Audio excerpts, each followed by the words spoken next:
Moret est directeur de recherche au CNRS et membre du laboratoire Trace à Toulouse.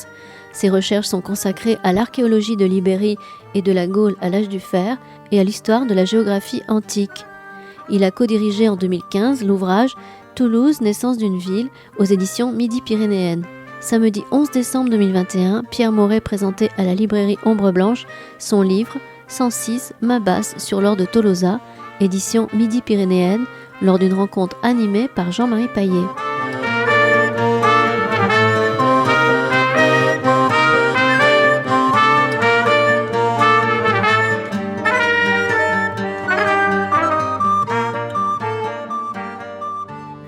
Bonjour, je vous présente Pierre Moret et je me présente Jean-Marie Paillet. On n'a pas besoin de se présenter l'un à l'autre parce qu'on se connaît depuis très longtemps, ce qui expliquera un tutoiement inévitable, parce que si on fait semblant de se vouvoyer, au milieu de l'échange, il sortira un tu. Donc voilà, on se connaît quand même depuis un bon bout de temps, un bon quart de siècle. Oui. Voilà, oui. Ça nous met loin de l'Antiquité quand même, mais enfin tout de même. Voilà, alors écoutez, d'abord un merci à la maison qui nous accueille. Je crois que Ombre Blanche est notamment presque au point de départ. Je crois que l'idée est née entre l'éditeur qui va nous rejoindre, je crois, dans quelques instants, Bernard Séden, le directeur des éditions Midi-Pyrénéennes, et puis la direction d'Ombre Blanche. C'était dans une discussion que brusquement, mais cette année-là, est-ce que ce serait pas mal de faire quelque chose sur Toulouse ? Et puis maintenant, c'est pas simplement sur Toulouse, c'est le directeur de la collection est ici, Didier Foucault. Il le sait parce qu'il y contribue puissamment. On s'est élargi. Strasbourg, Nantes, Lille, Bordeaux et Clermont-Ferrand. Vous voyez. Donc il reste l'avenir devant nous. C'est dommage, Toulouse n'est plus unique. Ah, moi c'est un regret, je n'osais pas le dire, mais tu fais bien de le dire. Oui, bon. En fait, Toulouse est le meilleur quand même parce qu'on avait pris quelques points d'avance au départ. Donc on a quelques volumes d'avance. Si vous regardez ce qui est déjà paru et ce qui paraît ailleurs, bon, j'espère qu'on gardera cette avance. C'est très bien, ça entraînera les autres. Voilà, je crois que l'idée était positive. On est tous les trois d'ailleurs auteurs. On va se faire de la publicité mutuelle, ça fait un plaisir, je pense, de rédiger dans cette collection.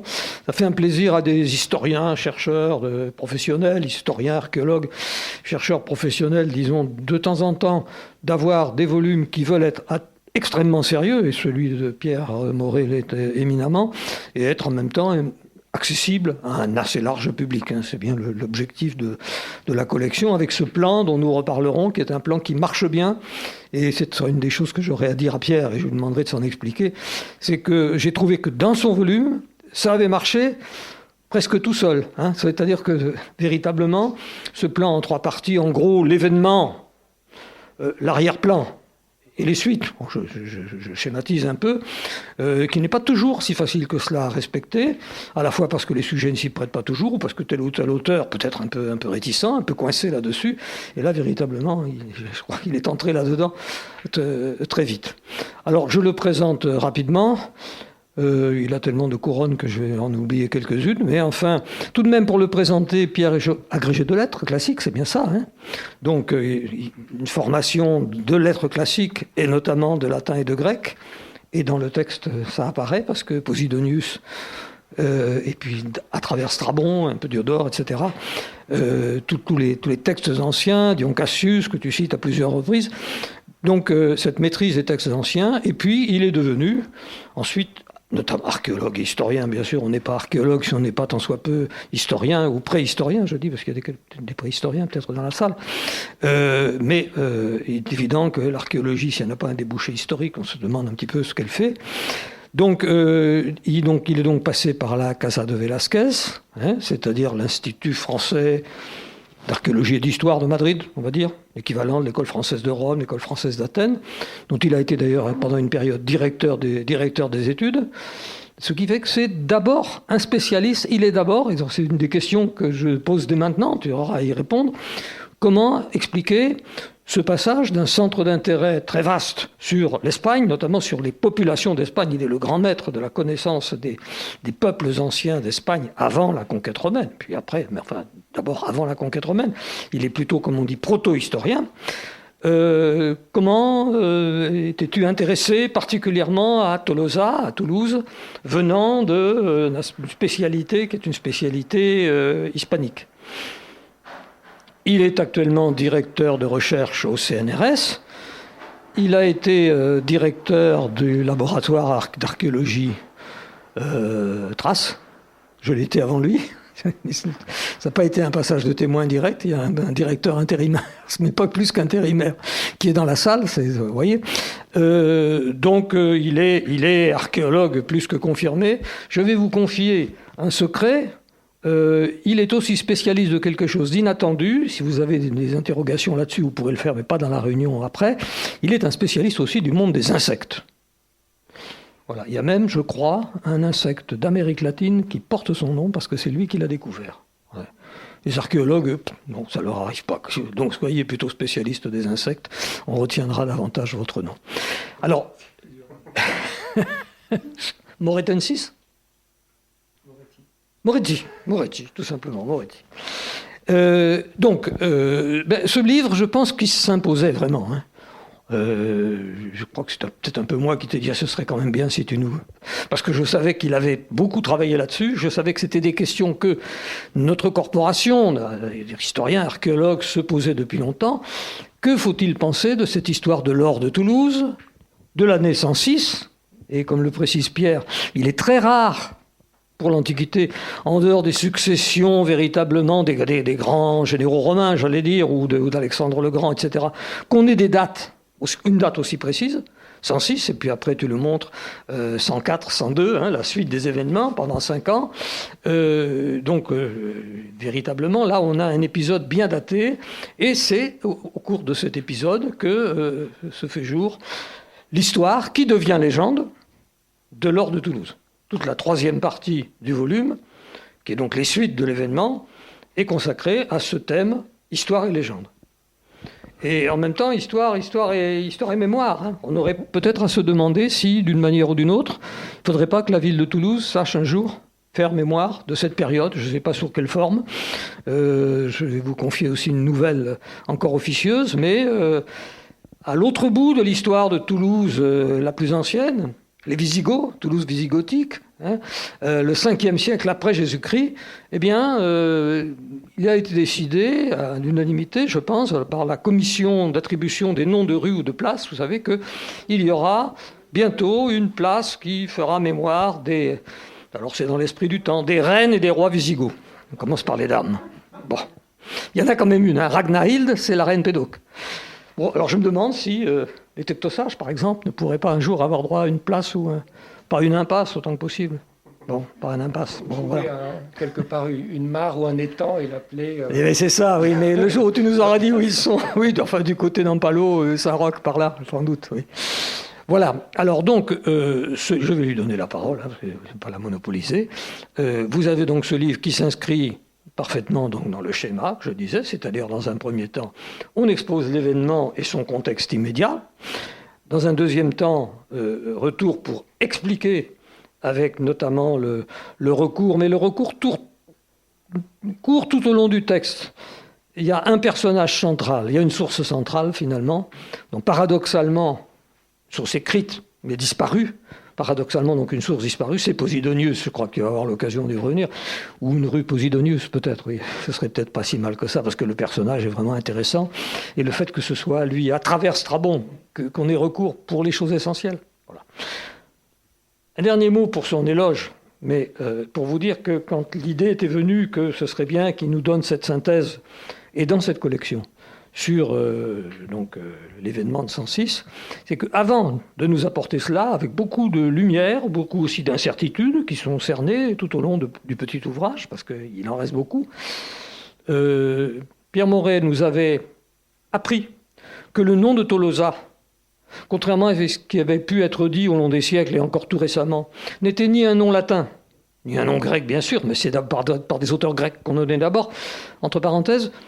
Les auteurs grecs l'écrivent Tolosa, avec un omicron suivi d'un oméga, ce qui vous explique la prononciation Tolosa, la fermeture du second O, et c'est ça qui a donné finalement Toulouso et Toulouse. C'est la prononciation grecque peut-être qui nous livre la clé de la prononciation ibéro-aquitaine, je ne sais pas. Parce qu'en latin ça ne se voit pas. En latin on ne le voit pas. Il y a 2 O. Identiques en latin. C'est pas la tonalité. En grec, oui. On a la clé. voyez, c'est la clé de la prononciation et la clé du fait que même quand on écrivait T-O-L-O-S-A en latin, on devait continuer logiquement à prononcer Tolosa. Voilà. Donc ça, c'est une première chose. Il nous a montré que Tolosa n'était ni un nom latin, ni un nom grec, ni un nom celtique, avant de passer à l'occitan et au français, mais que c'était un nom ibéro-aquitain, enfin un nom qui avait quelque chose à voir avec des noms de villes d'Espagne proto-historique. Il y fait allusion, mais il ne dit pas que c'est lui qui l'a trouvé, bien sûr, mais c'est lui. Et la deuxième chose qu'il a trouvé, pas tout seul, mais avec son compère Alexis Gorgue, c'est que les fameux puits funéraires du Toulousain, c'est vraiment alors une histoire mythique, mais je me rappelle encore avoir enseigné ça aux étudiants il y a 30 ans. Hein. Les puits funéraires du Toulousain sont des puits à eau, ce pas des puits funéraires. Bon, il y avait un bout de temps qu'on s'en doutait un peu, quoi, mais vous avez démontré ça. Donc vous voyez, c'est deux apports essentiels à la connaissance de Toulouse proto-historique. Et le troisième apport, c'est ce livre que je vais te demander de présenter maintenant. Eh bien, merci beaucoup Jean-Marie. Moi, je voudrais dire pour commencer qu'effectivement, si Jean-Marie n'avait pas insisté un peu lourdement avec Didier Foucault et Bernard Sédène, c'est vrai quand on est chercheur, on est un peu dans sa bulle. Et certains le font très bien, Jean-Marie le fait très bien, avoir une préoccupation de la divulgation au sens noble du terme. Bon, moi je l'ai peut-être moins, ou certainement beaucoup moins, et là, effectivement, aiguillonné, asticoté, j'ai fait cet exercice qui m'a énormément plu. Alors, avant d'en venir à la façon dont, effectivement, cet outil livre est organisé, et surtout, peut-être voir avec vous, échanger pour savoir quelles sont les questions sur lesquelles vous aimeriez avoir des précisions ou revenir sur tel ou tel aspect de tout ce qui est traité là, les Gaulois, Toulouse, les lacs sacrés, etc. Effectivement, Jean-Marie a dit que j'avais mon domaine de recherche initial et encore aujourd'hui, le principal, c'est l'Espagne. C'est l'Espagne à l'âge du fer. Et en arrivant ici à Toulouse au début des années 90, effectivement, j'ai découvert les recherches sur Toulouse antique. Et il y a tout de suite une question, donc, tu l'as dit, qui m'a interpellé, sur laquelle j'ai travaillé très vite, c'est le nom de la ville. Parce que j'avais vu, en faisant un petit peu de recherche en toponymie en Espagne, que le nom Tolosa, on le trouvait un peu partout en Espagne. Il y a une ville qui s'appelle Tolosa au Pays Basque. Il y a une fameuse bataille du Moyen-Âge, de la reconquête espagnole, qui s'appelle Navas de Tolosa. Et il y en a d'autres, il y en a une demi-douzaine. Alors, très vite, je me suis rendu compte que une partie de ces noms était en fait le fruit de la reconquête, ou en tout cas de fondation de l'époque médiévale. À partir du nom de Toulouse, la Toulouse wisigothe puis médiévale, qui était une des grandes villes de l'Occident, et de même que des Bastides dans la région ici ont pris le nom de villes italiennes ou espagnoles. Je suppose que Pamplonne a un rapport avec Pamplune, Grenade, et il y en a encore quelques autres. Plaisance peut-être, Florence, etc. Donc en fait, il y a ce phénomène. Mais après avoir retiré un petit peu tout ce qui était, j'allais dire, des importations du nom médiéval, disons, de Toulouse, il en restait. Et en particulier 3, tout à fait surprenants, au pied des Pyrénées, mais de l'autre côté. Des inscriptions et des inscriptions antiques ont révélé, dans ces années-là, dans les années 90, l'existence d'une petite ville dans la province de Huesca, dans le Haut-Aragon, qui s'appelle l'Abi Tolosa. Donc l'Abi étant un préfixe dont on ne comprend pas le sens, et puis Tolosa. Et à 20 km de cette ville de l'Abi Tolosa, il y avait une autre ville sur une des routes principales qui allait, disons, de la Catalogne vers Pamplune, une station routière et une agglomération qui s'appelait, dans l'Antiquité, Toulouse. T-O-L-O-U-S, Toulouse. Donc là encore, la même chose quasiment, puisque c'est la même syllabe qui est accentuée, puis la finale est tombée. Et enfin, dans les documents du Xe siècle, donc bien antérieurs à toutes ces fondations type Bastide, disons, on a dans l'intérieur de la Catalogne un lieu-dit qui est Tolosa. Par ailleurs, je m'étais rendu compte que, alors la toponymie n'étant pas une science exacte, hein, il y a des noms qui, bon, je sais pas, vous prenez Lugdunum, hein, Lyon, le nom ancien de Lyon, c'est du gaulois, c'est sûr. Hein, Lugdunum, il n'y a aucun doute. Mais il y a beaucoup de noms qu'on peut expliquer de plusieurs façons, en fonction de règles phonétiques, de règles d'évolution linguistique. Tolosa aurait pu peut-être à la limite s'expliquer par une racine celtique, comme il y a les Tolistoboges, c'est un nom de peuple. Mais disons qu'il y avait une conjonction hein, de tous ces parallèles côté hispanique étaient tellement frappants, et surtout tous antiques, et pas des noms actuels qu'on cherche à rattacher à une racine ancienne, que, effectivement, s'est imposé l'idée que ce nom était d'origine, alors, ibérique, un transfert venant du sud des Pyrénées, ou bien d'une espèce de substrat d'un ensemble de populations et de cultures qui couvrait à la fois le Piémont nord et sud des Pyrénées. Ce que les spécialistes appellent le substrat aquitain, qui n'est pas forcément un terme forcément exact, mais bon, ça fait partie de ces questions qui sont encore très ouvertes de la linguistique antique. Et peu d'années avant, était apparu sur le site de Vieille-Toulouse, dont on reparlera peut-être, des inscriptions sur des amphores en ibère, en écriture ibérique. Donc il y avait toute une série de facteurs qui amenaient à penser que, bien sûr,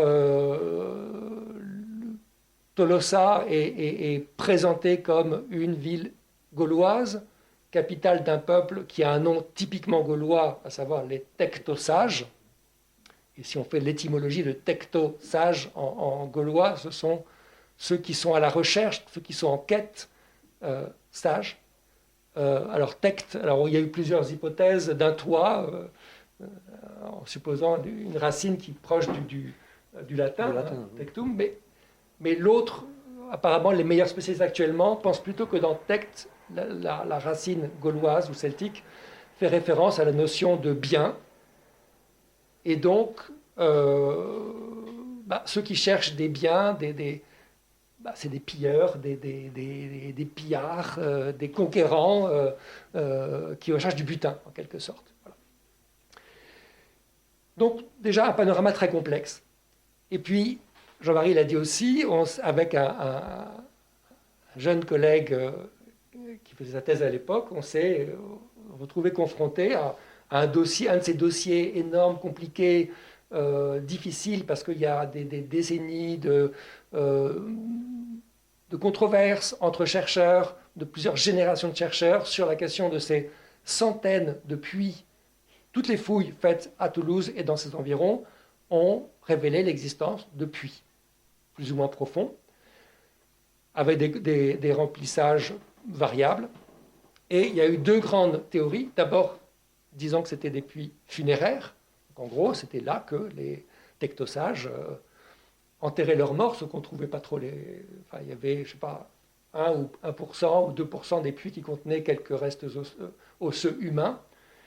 Et puis, au moment où je découvrais ce sujet, l'autre théorie qui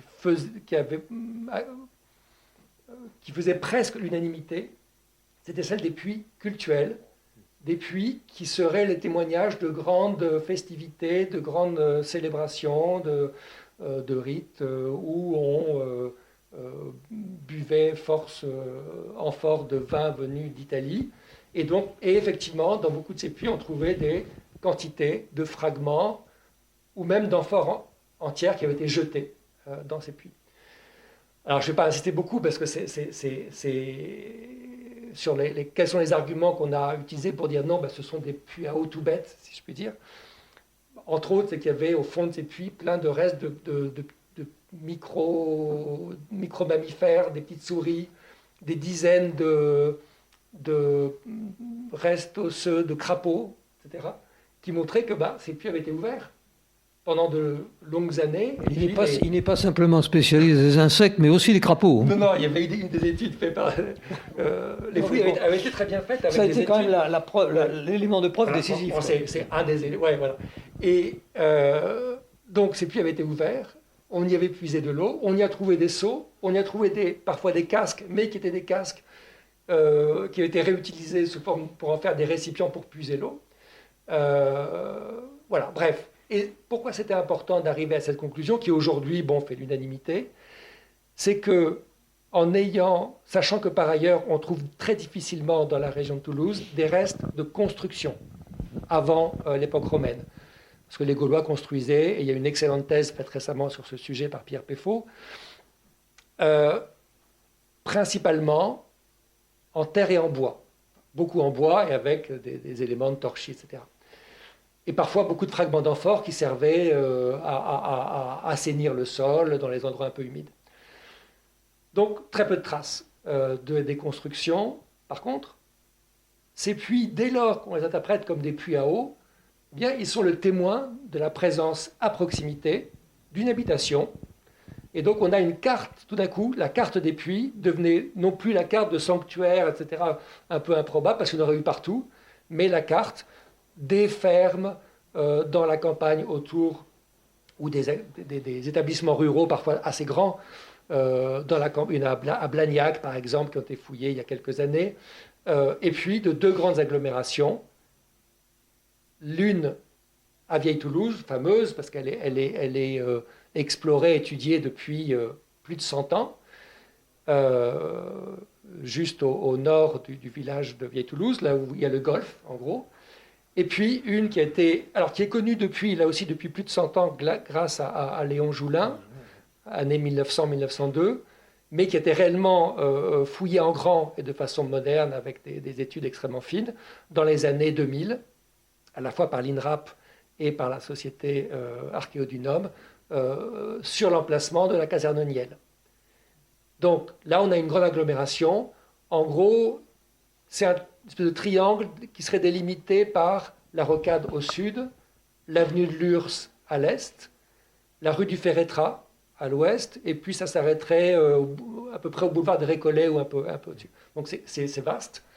Et là, on a une deuxième agglomération. Donc bon, là, c'est un petit peu tout ça, les points de départ.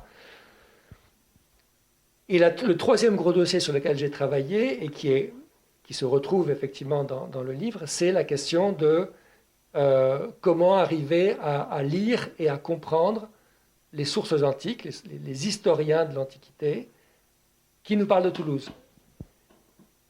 Qui nous parlent de Toulouse d'une façon à la fois très frustrante et en même temps avec une richesse assez exceptionnelle de détails. En gros, si on se situe avant César, alors César, bien sûr, il y a avant et après, et avec et après César. César nous livre quantité d'informations sur plein de sites. Alors, informations qu'il faut prendre avec des pincettes, bien sûr, mais énormément de choses. Avant César, pour essayer des textes d'auteurs anciens qui nous parlent des Gaulois, de leur civilisation, de leur ville, de leurs usages, etc., il y a très peu de choses, et extrêmement laconique, extrêmement bref, très difficile à interpréter. Et Toulouse, c'est une exception. C'est une exception parce qu'on a deux textes. Alors l'un qui est le plus frustrant, c'est celui d'un écrivain, d'un historien assez tardif, Dion Cassius, qui écrit au début du IIIe siècle après Jésus-Christ, et qui nous parle, nous donne quelques éléments pour comprendre cet événement historique, ce qui se passe en 106 avant Jésus-Christ, avec, disons, en toile de fond, l'invasion des Cimbres et des Teutons, donc des peuplades venues en gros du Jutland, donc du côté du Danemark, en gros, et qui, alors, c'est un phénomène qui a pris très longtemps, qui a pris des années, qui, par effet, j'allais dire, par effet de ricochet et de mouvements de peuples divers, ont mis en mouvement une partie de l'Europe celtique et ont déclenché une série de guerres et à la fin, une confrontation avec Rome qui a failli se terminer en défaveur de Rome. Rome a connu des échecs retentissants avant que Marius, en 102 et 101 avant Jésus-Christ, ne reprenne davantage et n'écrase les Cimbres. Donc un événement d'une grande importance. Ce qui se passe à Toulouse en 106 est au cœur d'une grande conflagration, la plus grande conflagration qui menace Rome dans cette époque, entre, disons, le deuxième et le début du 1er siècle avant Jésus-Christ.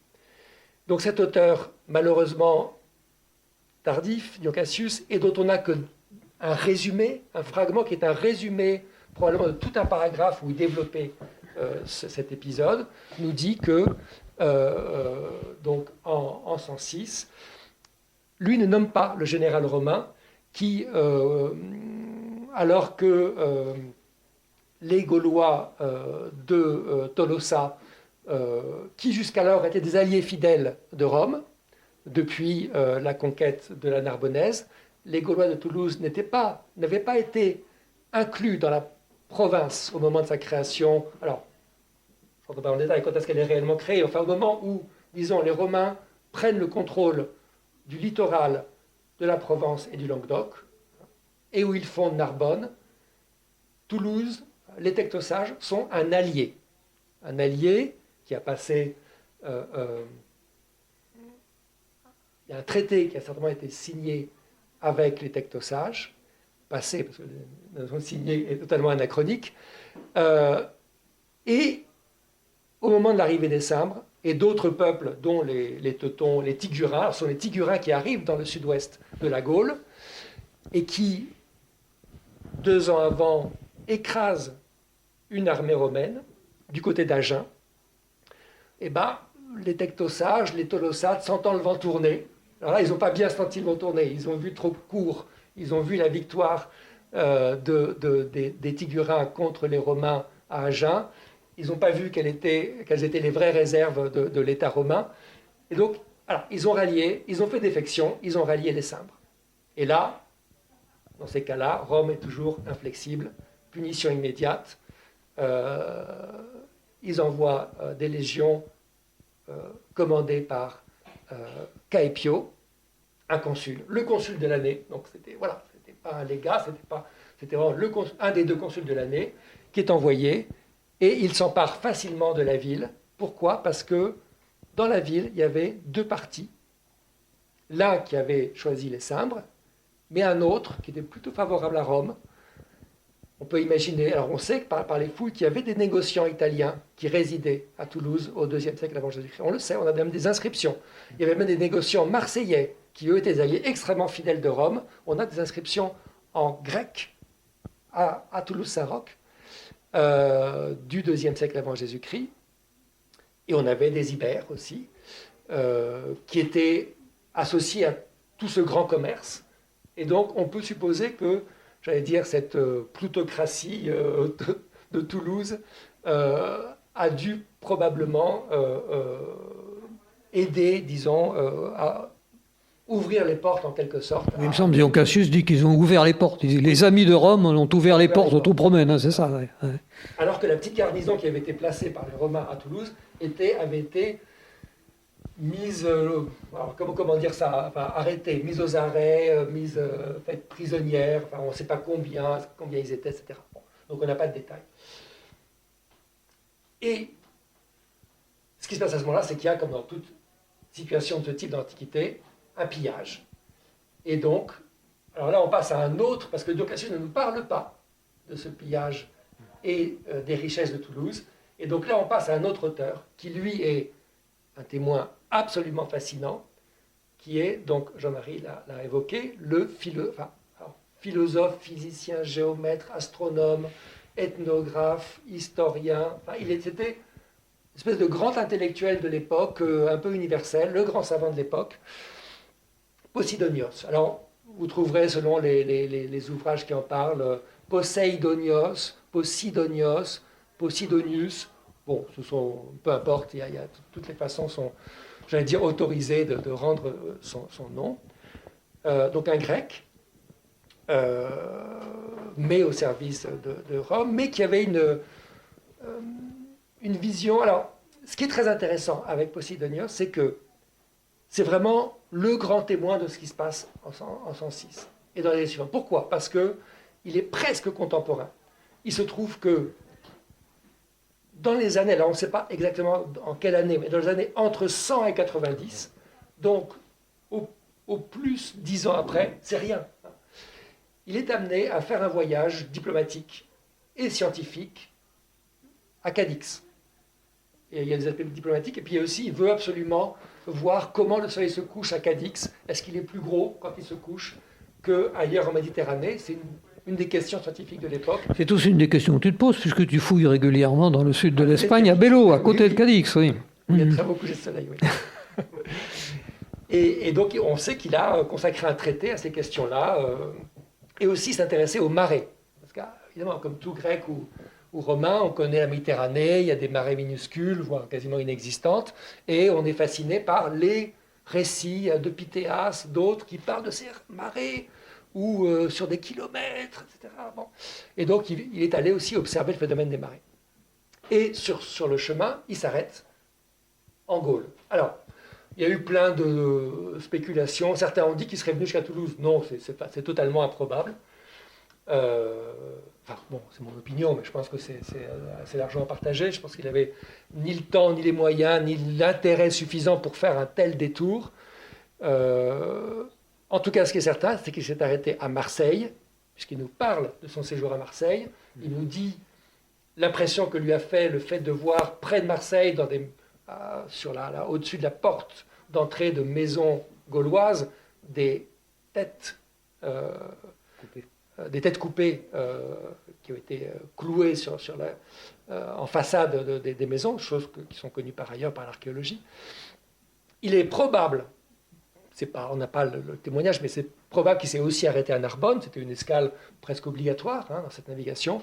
Et donc on pense que c'est à Narbonne qu'il a recueilli, auprès de témoins fiables, des informations sur ce qui s'était passé au moment de l'invasion des Cimbres dans la région, et en particulier à Toulouse. Et en plus, c'était pour lui particulièrement important de recueillir, donc il y a vraiment un travail d'historien du temps présent, d'historien immédiat. Pourquoi? Parce que dans les mêmes années, ou juste avant, avaient eu lieu à Rome deux procès assez retentissants dans lesquels était mis en cause ce fameux général Caepio, qui, après avoir pris Toulouse, ça on ne le lui reprochait pas du tout, s'être emparé d'un butin, a priori, il n'y avait aucune raison de le lui reprocher, même en cas de butin venant d'un sanctuaire, parce que c'est un contexte de guerre, et les Romains le faisaient bien ailleurs, en Orient ou même en Grèce. Mais deux choses lui étaient reprochées. Alors je passe les détails, c'est assez complexe. L'année suivante, il subit une terrible défaite avec des dizaines de milliers de légionnaires romains tués près d'Orange. Et là, parenthèse, il y a des fouilles actuellement depuis 2 ans. Alors le champ de bataille n'a pas encore été trouvé, mais le site d'un des camps romains a été identifié, et donc on commence à pouvoir à être en mesure de connaître archéologiquement cette grande défaite, une des plus grandes défaites romaines de l'histoire de Rome.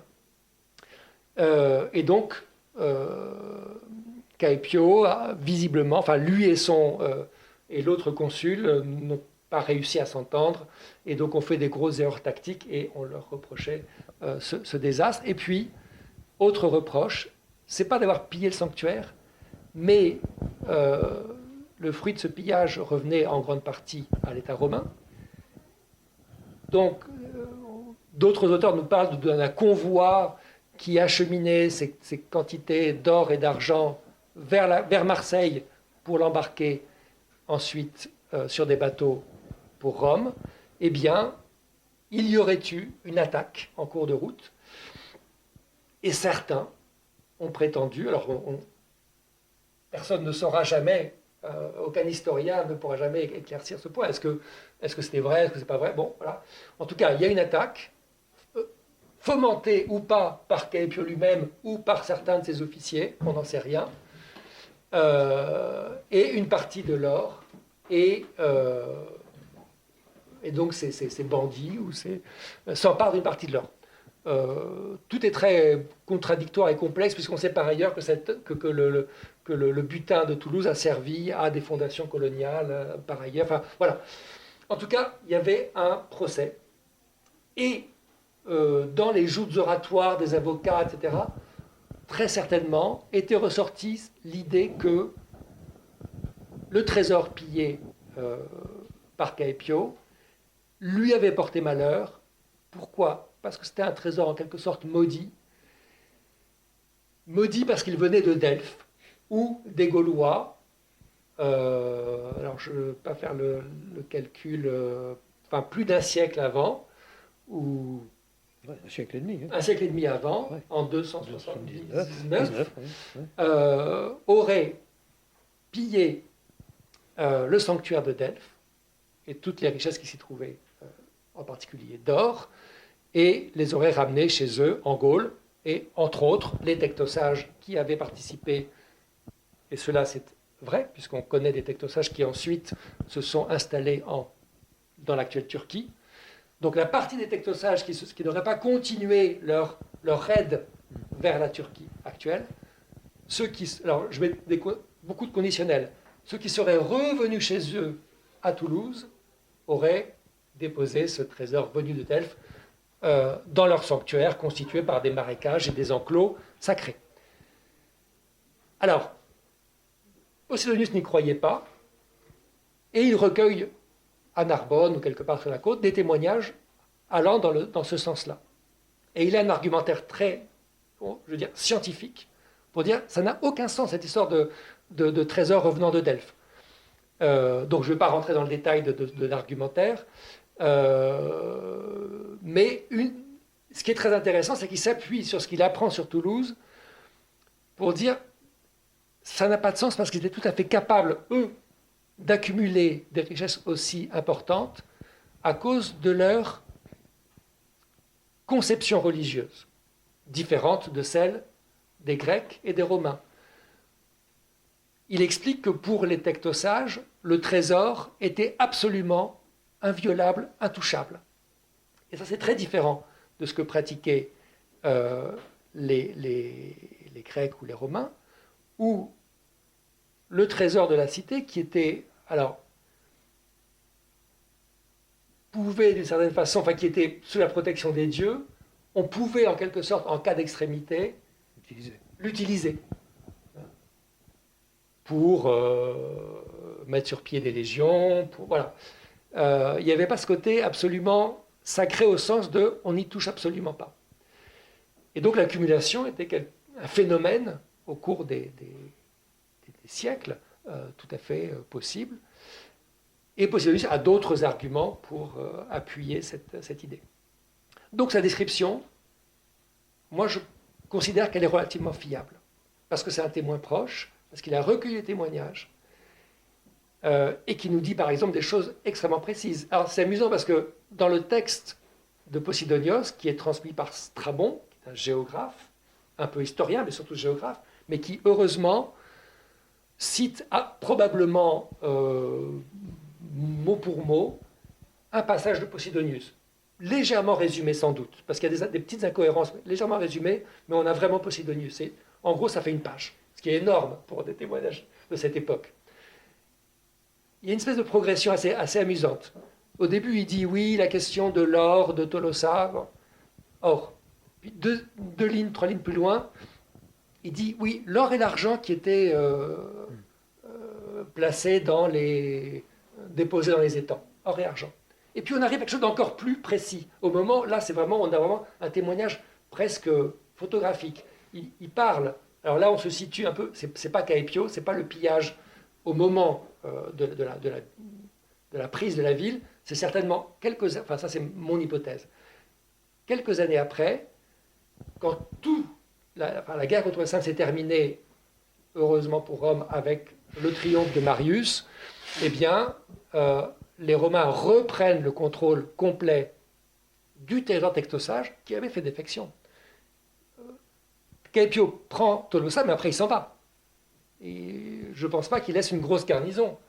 Après, il est écrasé à Orange. Il n'y a plus de Romains dans le coin. Donc, il est très probable que dans les années 105, 104, 103, Tolosa, malgré l'action blitz, disons, de Caepio, n'est pas resté du côté des Romains. Et donc, tout est repris en main vers 100, à partir de 101, après les grandes victoires de Marius. Et à ce moment-là, et on est encore plus près du moment où Posidonius arrive, on est presque en même temps. Et à ce moment-là, c'est la machine romaine qui se met en branle. On envoie il y a des colons, des gens qui arrivent, les autorités découpent ces zones humides et ces enclos de façon extrêmement géométrique en lots.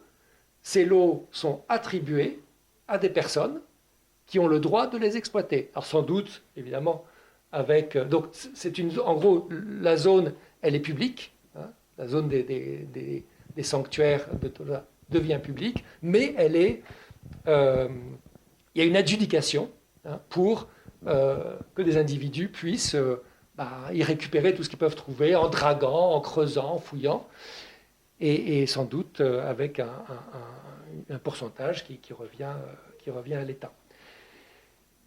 Et donc il dit qu'en cherchant comme ça, les Romains trouvent... Alors là, c'est curieux, il n'est plus question d'or, il dit, trouve des meules d'argent martelées.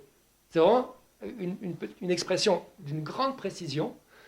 Donc des meules, c'est une métaphore, c'est-à-dire qu'il faut penser à des lingots qui ont la forme d'une meule, donc des choses qui sont rondes, probablement bombées, ou en cylindre très bas, en tout cas qui évoque plus ou moins une meule. Et alors quand je dis bombée, c'est qu'on connaît, alors évidemment c'est pas forcément facile de trouver des équivalents exacts dans la documentation archéologique, mais on a, alors pas forcément pour de l'argent, mais plutôt pour du bronze ou du cuivre, des meules qu'on appelle plano-convexes, qui sont rondes et qui sont convexes. Voilà. Et martelées. Donc c'est un peu en forme de galette. J'ai l'impression que les archéologues ont tendance à employer cette expression, plano-convexe ou corbeille fermée, si vous voulez. Et une idée, enfin que je ne sais plus qui m'a dit ça récemment, et ça a fait tilt, des mines de cuivre. Or, on s'aperçoit depuis quelque temps, de plus en plus, qu'il y a deux sources pour l'argent. Toujours le plomb argentifère, évidemment, le mélange d'argent et de plomb, mais aussi le cuivre gris, comme on dit, le cuivre gris, qui est un cuivre argentifère. Ce qui fait que je me demande si ce ne serait pas ça qui serait à l'origine de cette... Parce que c'est bizarre autrement. Hein. C'est un bavardage qu'on avait souvent avec les uns avec les autres. Pourquoi parler de meule, quoi? Et alors peut-être... Ce que dit Jean-Rémy Paillet est très important. Ce sont des découvertes très récentes, des projets qui sont en cours, ça date de quelques années. C'est important parce que une des objections qu'on a faites à ce texte de Posidonius, c'est de dire, mais il y a un problème. Ce texte nous dit que le territoire des Tolosates était riche en or, mais on n'en trouve pas. Alors, première réponse, j'allais dire, c'est que, attention, ce n'est pas forcément de l'or. Quand on arrive dans le détail, c'est plutôt de l'argent.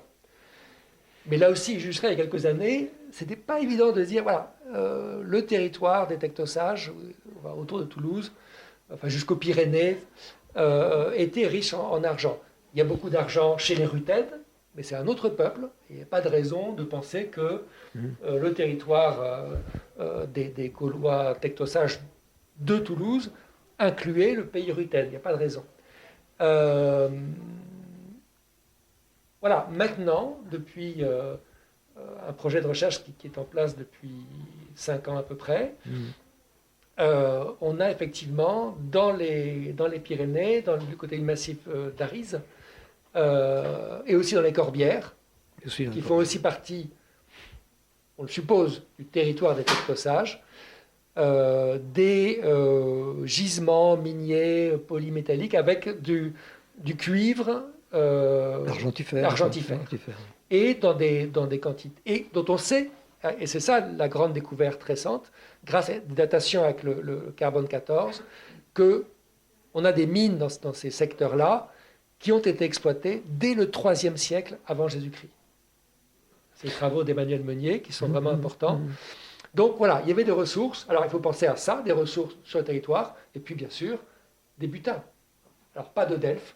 Alors oui, en plus on sait que, et Posidonius l'a oublié, ce qui est très curieux, les Gaulois n'ont jamais pillé le sanctuaire de Delphes. Ils ont été battus par les Étoliens avant d'y arriver. Voilà. Mais je me rends compte que je parle beaucoup. Mais vous sentez peut-être ici, c'est pour ça que je suis intervenu là-dessus, le va-et-vient constant, Pierre le signale dans un ou deux sous-titres, entre les textes et l'archéologie.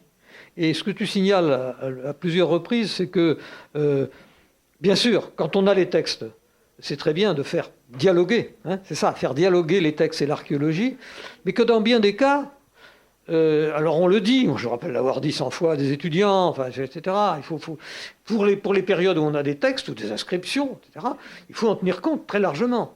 Mais vous avez vu à quel point c'est souvent difficile. Posidonius est là, comme tu l'écris et tu le redis, une chance extraordinaire. La qualité rationnelle, tu le traites à un moment de rationaliste dans le texte. Et vraiment, la qualité rationnelle de l'argumentation de Posidonius est extrêmement frappante. Hein. Et le problème, c'est que il ne faut pas s'imaginer qu'on a des croisements. On se dit, on va croiser les sources, comme on dit, hein, entre l'archéologie et l'histoire. Et que quelquefois, enfin les textes, et quelquefois les textes donnent des informations sur certains sujets, l'archéologie en donne sur d'autres sujets, et les recoupements ne sont pas obligatoires. Hein. C'est ça qu'il faut retenir, je crois, à travers ça. Et en même temps, on sent qu'il y a constamment des rebonds qui sont possibles. C'est-à-dire, par exemple ici, je ne sais pas ce qu'il en est, mais il y a un rebond possible ou probable à propos des meules d'argent, grâce à des recherches archéologiques récentes. Vous voyez, hein, et quelquefois, après une découverte archéologique, on relit un texte, ce que tu fais constamment dans ton petit ouvrage, là, on relit un texte et on le lit différemment. C'est un peu ça, c'est comme ça qu'on fonctionne, hein, quand on a la chance d'avoir ces textes. Mais sans vouloir toujours les faire coller les uns avec les autres, parce que ça c'est redoutable aussi. Comme j'ai beaucoup parlé, je me suis laissé entraîner. Est-ce qu'il y a des questions ou des sujets qui vous titillent? Dans quel sanctuaire ils ont pillé ces temps? Alors voilà. Alors évidemment, une des questions, il y a beaucoup de questions difficiles sur Toulouse. Celle-ci en est une, mais vous avez complètement raison de la poser. Elle est fondamentale. Parce que là aussi, c'est un autre argument qui a été utilisé pour dire « Oui, mais ce sanctuaire, on ne l'a pas trouvé.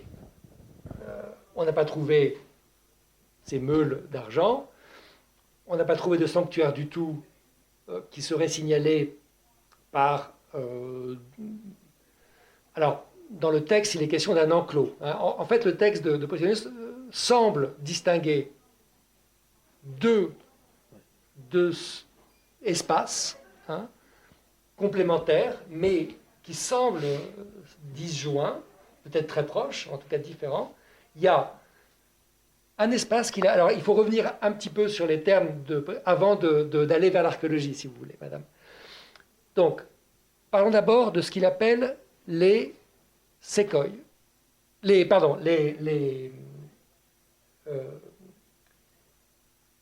J'ai un trou de mémoire. Séquoies, c'est les enclos. Oui, séquoies, c'est les enclos, oui.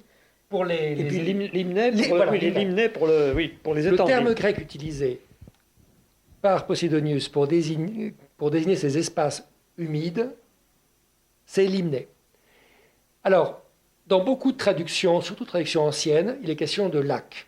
C'est ce qui traîne, j'allais dire, depuis la Renaissance, l'époque moderne, dans beaucoup de travaux, les lacs sacrés des tectosages. Alors moi, dans le livre, j'ai choisi de mettre le terme étang, bon, mais c'est toujours des à peu près, et puis j'aurais pu mettre à la limite marécage. Mais en fait, aucun de ces termes français n'est réellement satisfaisant. Il y a longtemps, j'ai fait une recherche, il y a des outils informatiques qui permettent de trouver tous les usages, parce que l'ensemble de la littérature grecque, en l'occurrence, c'est un ensemble fini, enfin, qui se complète de temps en temps avec des papyrus, mais voilà, on peut... alors je ne me souviens plus, parce que ça fait longtemps que j'ai fait ça, est-ce qu'il y avait une centaine d'occurrences du mot limné dans tous les textes grecs connus, etc. Donc je vais un peu regarder ça, voilà.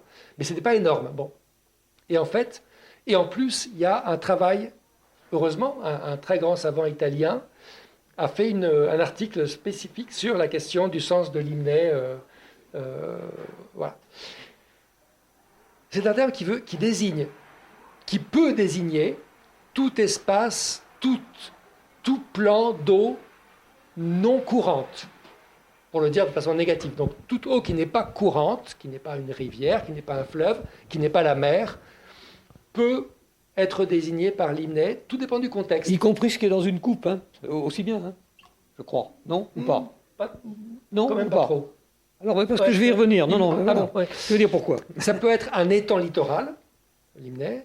Ça peut être une simple mare, ça peut être un marécage. Alors j'avais aussi, et on a dans les fragments de Posidonius d'autres exemples de limné, parfois pour des marécages, où il parle des vapeurs qui sortent des marécages. Donc, l'erreur qu'ont commise certains lecteurs du texte, c'est de dire, voilà, ça veut dire lac, donc il faut un lac. Ça veut dire étang, donc il faut un étang. Ça veut dire marécage, il faut un... Non. Il faut admettre que c'est un terme flou, et ensuite il faut regarder, disons, dans le contexte au sens large de la région toulousaine, et voir qu'est-ce qu'on a comme zones humides, naturelles. Voilà. Et le deuxième terme utilisé, sékos, désigne simplement des enclos. Alors il n'y a pas de temple. Hein. Dans le texte de Posidonius, il n'est pas question du temple d'Apollon. Ça, c'est un terme qu'on trouve dans une source très tardive, de 5 siècles plus tard, qui est absolument pas fiable. Le problème aussi, c'est que certains interprètes certaines personnes qui ont travaillé sur les sources concernant Toulouse ont mis sur le même plan des textes qui n'ont... Enfin, c'est comme si on mettait sur le même plan, je ne sais pas... un pamphlet actuel qui met Jeanne d'Arc en avant, et puis les minutes du procès de Jeanne d'Arc. Hein, voilà, enfin, c'est un exemple un peu qui me vient comme ça. Bon, Posidonius, c'est, comme j'ai dit, un témoin, et puis on a des sources dont il ne faut pas trop tenir compte parce que, sauf si elles le complètent, etc. Mais voilà, la notion de temple d'Apollon ne doit pas être retenue. Enclos, c'est un terme intéressant parce que c'est parfaitement en phase avec ce qu'on sait par l'archéologie des pratiques gauloises, comment les Gaulois organisaient ou construisaient leurs sanctuaires, leurs espaces sacrés. C'était très souvent des enclos. L'élément important, c'était la fermeture dans un enclos avec un fossé qui délimitait l'espace sacré, et à l'intérieur, il pouvait y avoir des constructions, mais pas de façon systématique et souvent assez légère, et qui en tout cas pour un témoin, un observateur grec ou romain, au fond ce qu'il retenait par rapport à sa vision, lui attendait un temple, en dur j'allais dire. Dans sa vision, ce qu'il voyait c'était plutôt un enclos qu'autre chose. Donc ça c'est tout à fait intéressant. Donc des enclos dont on pourrait dire s'ils étaient liés à des cultes, on n'en a pas retrouvé, mais voilà, après... très difficile à identifier. Hein. On a plein d'enclos, ça c'est sûr, il y en a partout. Hein. Dans la région des fossés, on en trouve, mais généralement associés à de l'habitat. Les zones humides, alors il y a un grand débat, et là-dessus, moi beaucoup de collègues ne suivent pas ce que j'ai proposé il y a quelques années, donc il faut le savoir. Hein, donc je veux dire un petit peu quelle est mon idée là-dessus, mais elle n'est pas partagée par l'ensemble des chercheurs. Ce qui est frappant, ce qui m'a semblé frappant, c'est que je vous ai parlé de cette grande agglomération gauloise qui se trouve autour de la caserne Niel. Hein, et comme vous le savez sans doute, juste à partir de l'avenue de Lurs, plus quand vous allez vers la rue des 36 Ponts et ensuite jusqu'au canal, on a une zone qui est très humide. la rue des 36 Ponts, son nom veut dire que voilà, c'était l'ancien cours de l'Hers, au Quaternaire, mais il est resté de cet ancien cours le fait qu'il y ait une dépression. Maintenant, il y a un seuil qui empêche l'Hers de passer par là et de rejoindre la Garonne par ce secteur, mais ça reste une dépression. Et il y a eu beaucoup de mares. Alors, sur une carte que j'avais publiée, j'avais mis ces mares en disant que j'avais trouvé sur des plans du XVIIe siècle, en disant, ben voilà, c'est un bon exemple. Et alors, des collègues avaient dit, ah non, mais attention, ces mares sont modernes. Certes, mais ce que ça veut dire, l'existence de ces mares au XVIIe siècle, au XVIIIe siècle, c'est qu'il suffisait de creuser le sol à 1 mètre, 2 mètres, pour que ça se remplisse d'eau. Donc, on a là une zone humide qui correspond assez bien à ce qu'on trouve à proximité de très nombreux sites gaulois.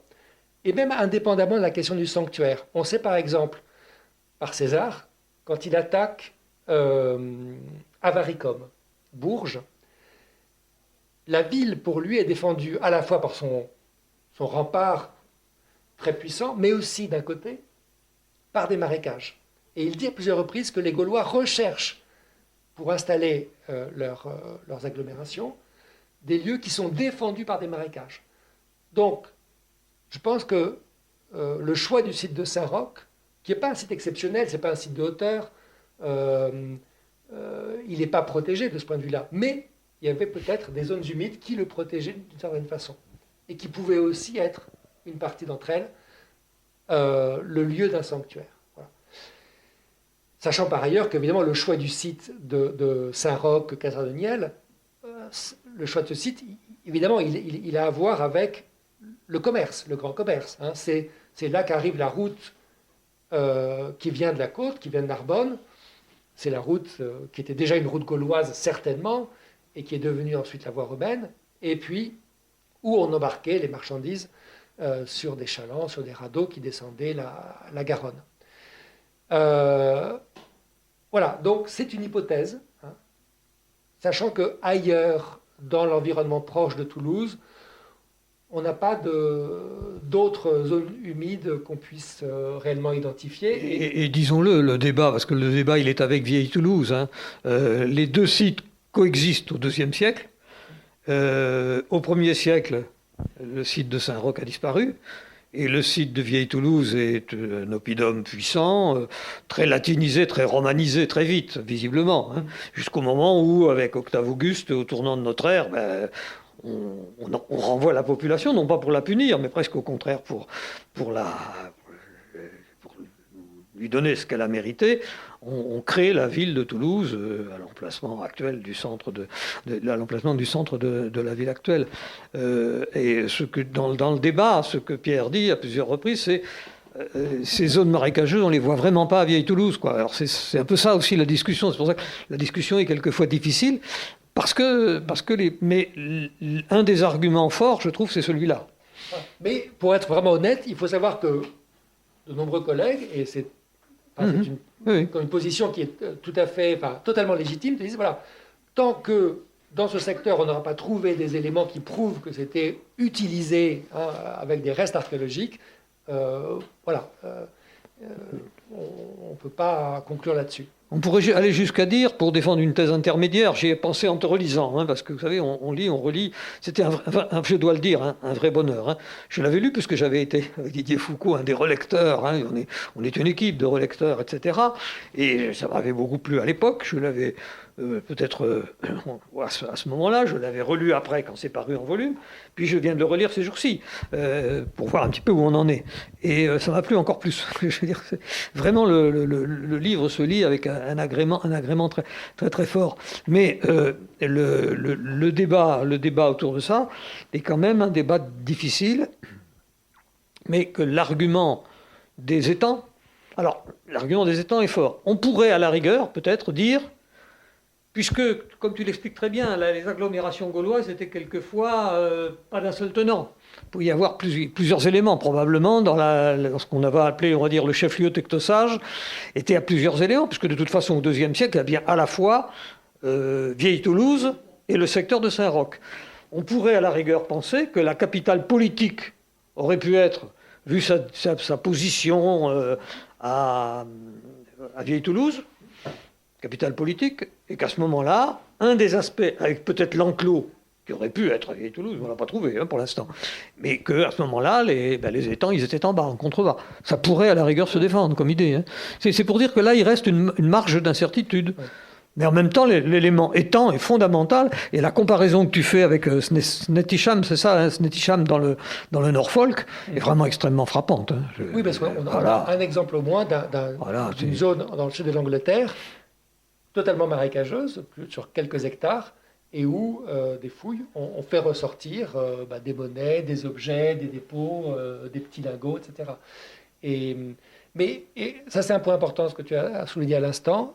Et je suis entièrement d'accord. C'est-à-dire que il y a un peu plus d'une dizaine d'années, j'ai publié un article où j'ai, peut-être parce que je voulais présenter mes hypothèses, je suis allé peut-être un petit peu loin en disant, voilà, la ville, au moment, en 106, quand arrive Caepio, la ville, c'est Saint-Roch. Et Vieille-Toulouse, c'est quelque chose de difficile à expliquer. Et en tout cas, c'est une agglomération où il n'y a pas le pouvoir.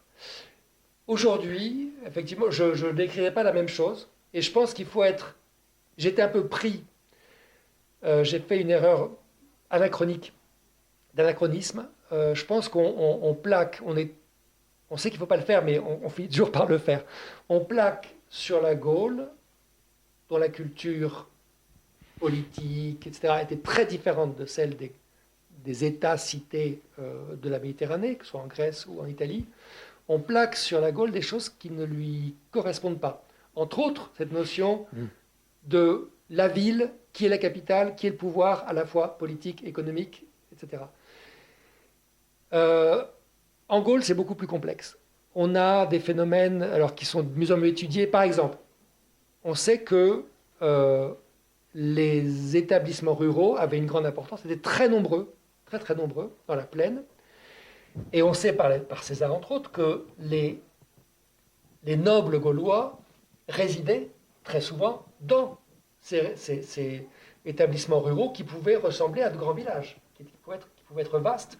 Et donc, alors c'est un peu loin, c'est en Bretagne, mais on a l'exemple le mieux fouillé, un petit peu avant, c'est un petit peu plus ancien, mais a été comparé à un château fort médiéval, par ses caractéristiques de fortification, de puissance, de richesse accumulée.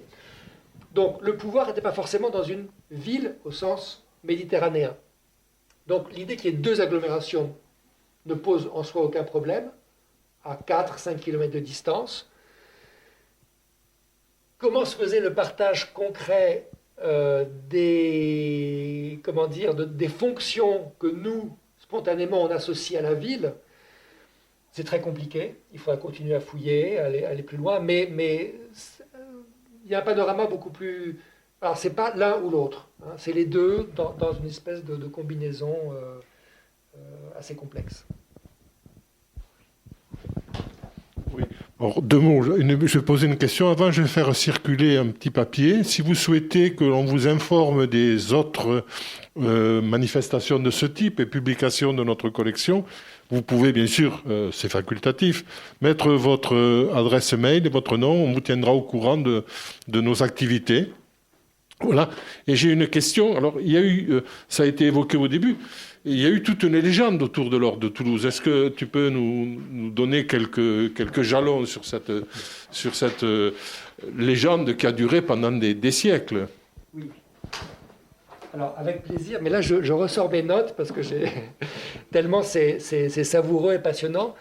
Et là, c'est moi, un des plaisirs que j'ai eu en préparant ce petit livre, c'est de découvrir ce document qui est connu, hein, mais qui n'est pas souvent cité dans les articles qui ont repris la documentation, disons, médiévale ou de la Renaissance et moderne sur l'ordre de Tolosa. C'est ce qui s'est passé en 1565. C'est merveilleux. Donc le 1er février 1565. Donc la ville de Toulouse reçoit Charles IX en grande pompe. Et elle le fait selon les usages de l'époque, avec un itinéraire, donc d'une porte de la ville. Donc il arrive, il passe la nuit dans un camp à l'extérieur de la ville, et puis il y a le grand jour de l'accueil par toutes les autorités et par le peuple toulousain. Et donc, l'itinéraire va être jalonné par des arcs de triomphe. Il y en a une demi-douzaine, avec chacun sa thématique. Alors, c'est très intéressant, mais bon, là, ça, les historiens de la période ont analysé le sens de ces arcs de triomphe. Mais l'un des premiers, qui avait été placé juste en passant la porte Pouzonville, alors, au débouché actuel de la rue Merly sur le boulevard d'Arcole. Donc cette porte a été totalement détruite. Et il y avait là et alors ce qui est très intéressant, le chroniqueur qui raconte tout ça dit que à cet endroit-là, était anciennement le lac de Toulouse. Alors pourquoi est-ce qu'il suppose que c'était là? C'est un petit peu difficile de trouver les arguments. Alors l'idée que j'ai, c'est que la légende plaçait le lac, déjà à l'époque, au XVIe siècle, sous Saint-Cernin. Comme l'Arc de Triomphe, on n'est pas très loin de Saint-Cernin, dans l'itinéraire, comme l'Arc de Triomphe, qui est à côté de Saint-Cernin, était réservé évidemment à des épisodes de l'Ancien ou du Nouveau Testament, en tout cas, on ne pouvait pas y mettre du païen, en quelque sorte. Donc le païen devait être un petit peu à l'écart. Bon, c'est l'idée que j'ai eue, mais j'avoue que c'est un petit peu étrange.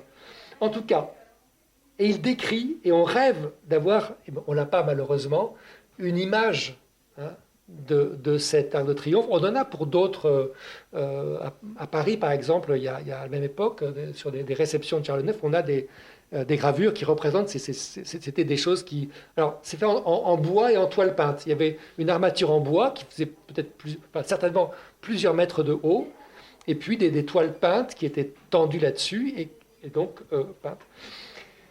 Les capitouls ont fait construire un arc orné de toiles où la ville était bien vivement peinte avec son capitole et amphithéâtre, et par derrière les monts Pyrénées en plate peinture. En plate peinture, c'est-à-dire que ce n'est pas en relief. Voilà.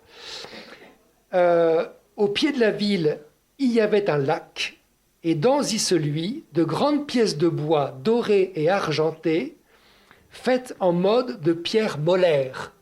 Donc, pierre molaire, c'est donc meule. Donc des grandes pièces de bois dorées et argentées faites en mode de pierre molaire. Ils avaient du Strabon. Hein. Donc il y avait à la fois de la plate peinture, donc la toile peinte en arrière-fond, et puis devant, donc en relief, des imitations de meules en bois peint en or. Voilà. Et au milieu de ce théâtre était écrit Ecce Tolosanum in Felix Raptoribus Aurum. Donc ça, c'est pas du tout une phrase tirée d'un auteur ancien, c'est un de ces capitouls très érudit qui avait rédigé cette superbe formule que je traduis. Voici l'or de Toulouse qui porte malheur à ses voleurs. Voilà. Donc ça veut dire que ces capitouls, ils connaissaient très bien les textes. À ce moment-là, ils avaient une parfaite lecture de Strabon et donc de Posidonius.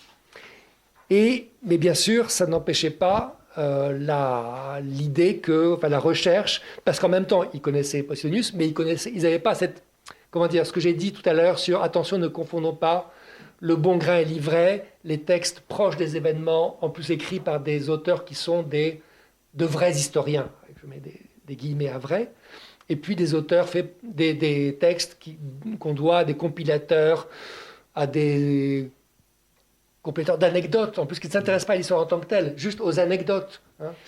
Et donc, ces érudits du XVIe et après du XVIIe siècle mettent un petit peu tous les textes ensemble et cherchent à y picorer ce qu'ils peuvent. Et donc, ils reprennent la notion de temple d'Apollon, qu'on trouve chez, j'avoue que je ne me souviens plus quel auteur en particulier. Et donc, il y a l'idée que... Alors, le même chroniqueur, qui est anonyme, parle à la fois de l'église de la Dorade, qui aurait été construite à l'emplacement du temple d'Apollon, et la basilique Saint-Cernin, sous laquelle existerait un grand lac. Alors, l'affaire de ce grand lac, c'est incroyable, parce que ça traverse toute l'époque moderne, jusqu'au XIXe siècle, et régulièrement, il y a des ecclésiastiques, après des archéologues, ou des érudits amateurs d'archéologie, des antiquaires au début du XIXe, qui font des recherches.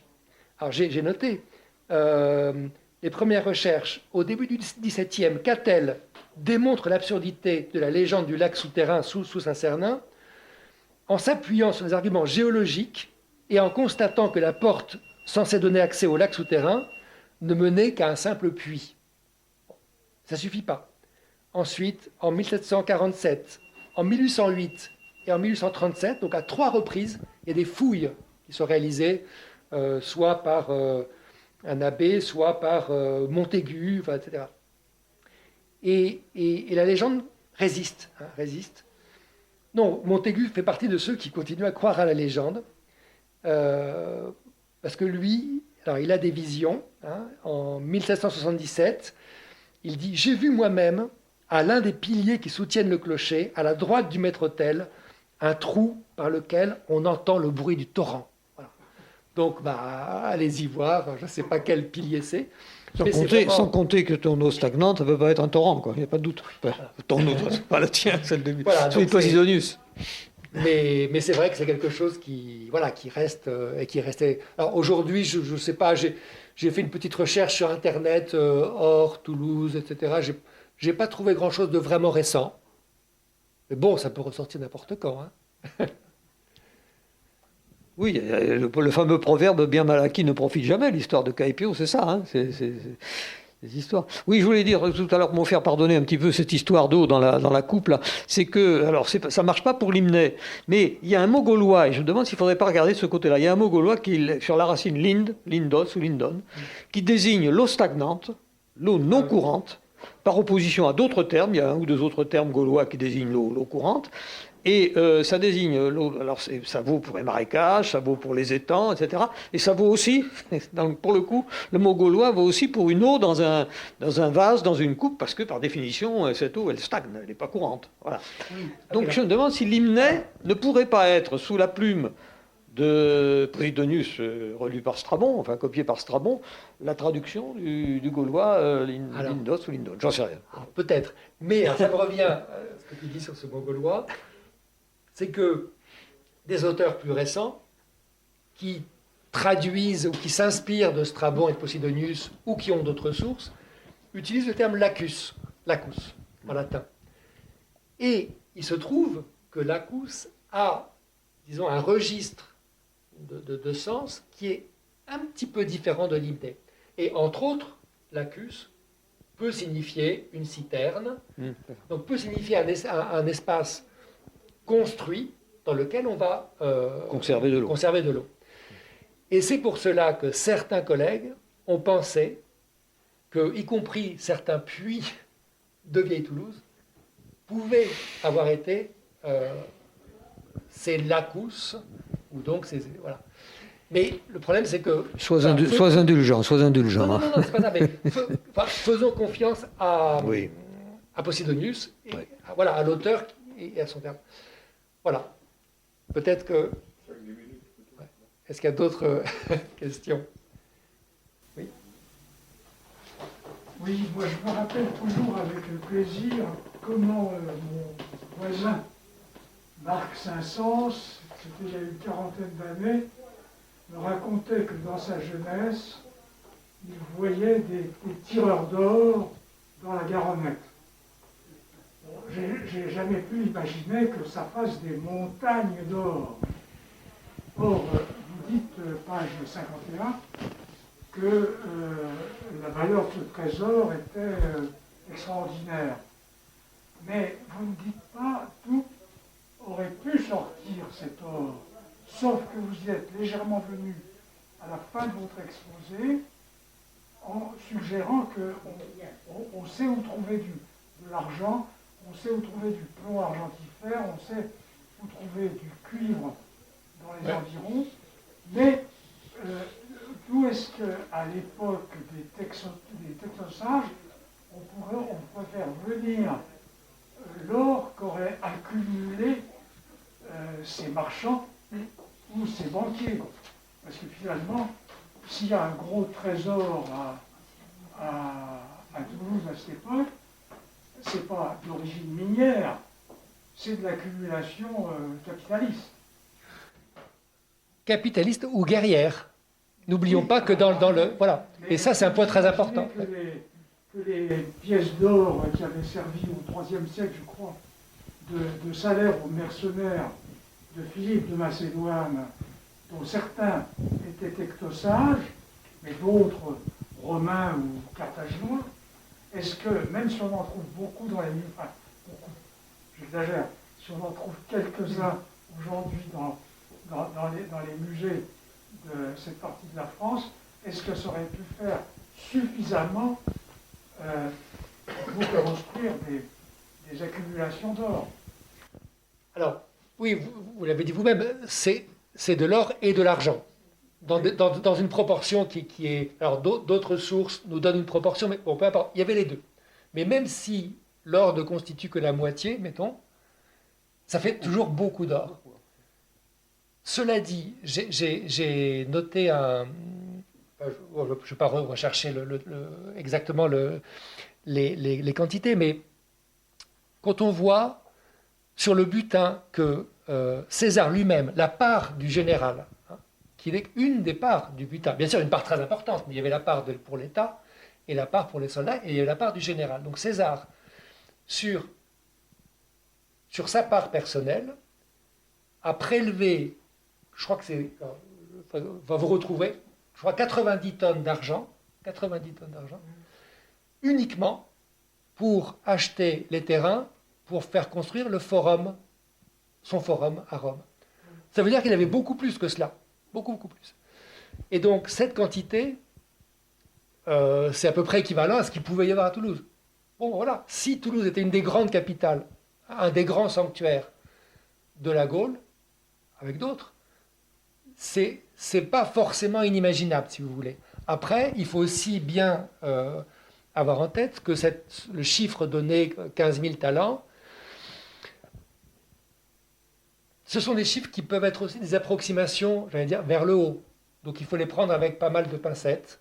Mais disons que c'est sûr que les ressources en or, l'or alluvial, donc Claude Domergue, il y a quelques années, avait fait le point. Voilà, ça existe, c'est une réalité, mais ce n'est pas des volumes... oui, sur l'or alluvial, peut-être, quand même. Ozone, à la fin du IVe siècle, parle du Tarn. Et il l'appelle Aurifère Tarnis. Le Tarn porteur d'or. Vous avez un affluent de l'Aude, de rive gauche, qui s'appelle l'Argent Double. Le problème, c'est que Argent Double, ça vient du gaulois, ça n'a pas du tout de l'argent qui a été doublé parce qu'on a gagné je ne sais quoi. C'est Arganton du Bronne. Du Bronne veut dire le cours d'eau. Voilà pour le coup l'eau courante en gaulois. Et Arganton, c'est l'or. C'est pas l'argent, c'est l'or. Donc le scénario de oro, ouais. Voilà. Et il y a tous les argans ou arguins, etc. Il y en a pas mal dans les Pyrénées. Et il y a, on le sait, il y a pas mal de cours d'eau pyrénéens qui sont des cours d'eau dans lesquels il y a de l'or. Donc il ne faut pas écarter non plus cette source, c'est le cas de le dire, et peut-être une accumulation au fil des décennies, en plus de tout ce qui est butin, etc., etc. Je crois qu'on est amené à rechercher tout ça. Il y a de l'or, effectivement, il y a quand même l'or des Arvernes et des Lémovis. Je ne sais pas, il y a des contacts. Il y a des contacts aussi avec les Pyrénées occidentales, où là, il y a des mines d'or.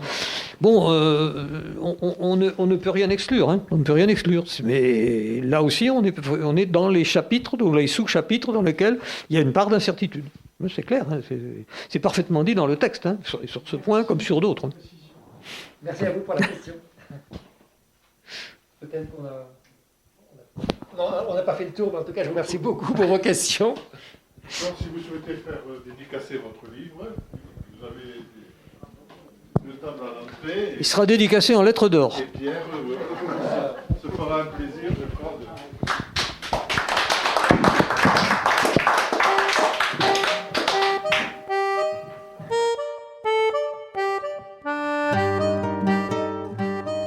Il s'agissait d'une rencontre enregistrée le 11 décembre 2021 à la librairie Ombre Blanche avec Pierre Moret, auteur du livre 106 Main basse sur l'or de Tolosa aux éditions Midi Pyrénéennes, réalisé et mis en onde par Radio Radio.